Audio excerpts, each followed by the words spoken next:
361,000 views. As of recording this video, that's how many times my short film, Do People Think We're Gay, has been viewed on YouTube. And for a weird person like myself who makes short films about kissing fish creatures and wanting to see his friend's thing. Show me your penis. No. That's pretty all right. But I'm just talking head, Ethan. Let's go ahead and see what normal Ethan has to say.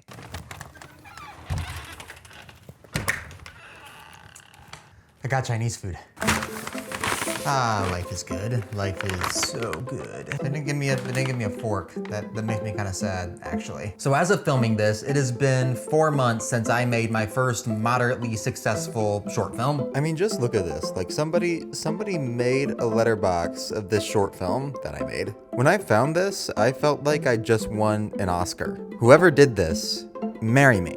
I've had a lot of time at this point to sort of reflect on the thing that I made and why so many people seem to respond to it.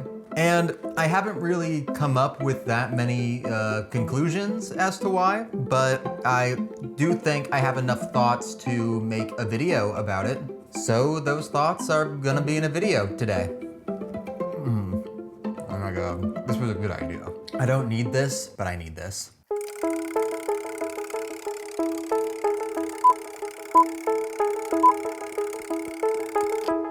Near the end of 2024, I started posting comedy shorts on YouTube. My main inspiration for doing this was Joel Haver. I like that guy's content, he's funny. I've been a filmmaker since I was 11, and I've always wanted to start a YouTube channel. And since I was a recent film school grad with very few prospects and a job at Panda Express, I thought to myself, you know what? Now is as good a time as ever. One day I had an idea. I was thinking about my best friend John and how we're so close that some people think we're a gay couple. We've known each other for a long time, we can't agree on anything, we argue so much, sometimes you wonder if we even like each other. We act like an American couple, you know, we act unhappy. And I thought to myself, hey, that's kind of funny.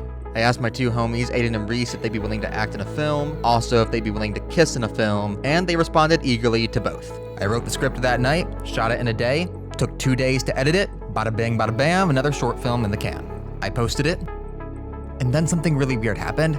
The numbers were higher than usual, by a lot. Like, over 100% a lot. I showed my analytics to my friend Will, who I work on YouTube stuff with. He saw them and he told me that by the end of the week, I would probably have 100,000 views. I did not believe him. 3 days later, I had over 100,000 views.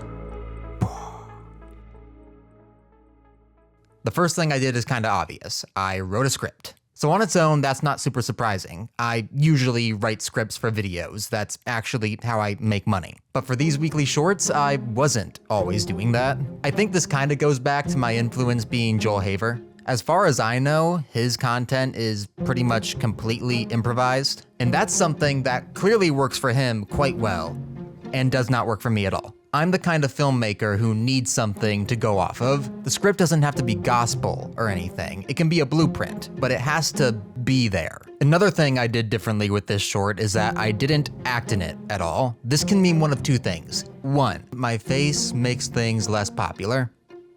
Ouch.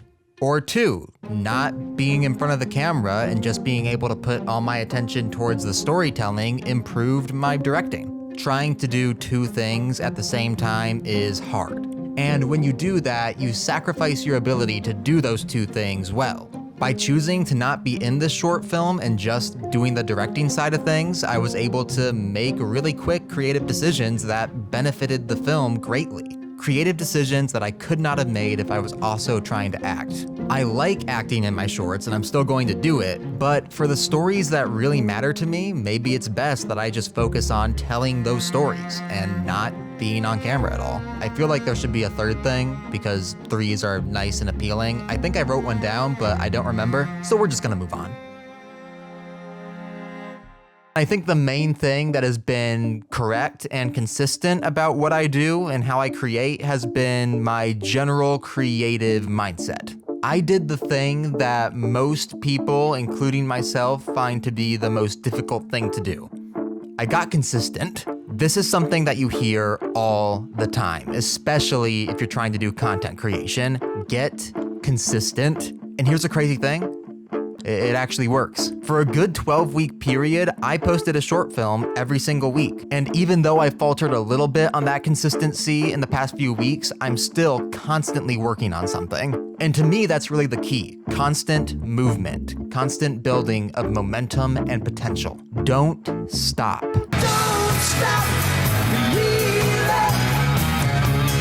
Hold on to that feeling. I mean, stop sometimes, to take a needed mental health break or, eat a sandwich. But you don't want to stagnate. You don't want to just stop creating. Making a bad thing or something that isn't perfect is better than just not making the thing at all. I did not hit her. It's not true. It's bullshit. I did not hit her. I did not.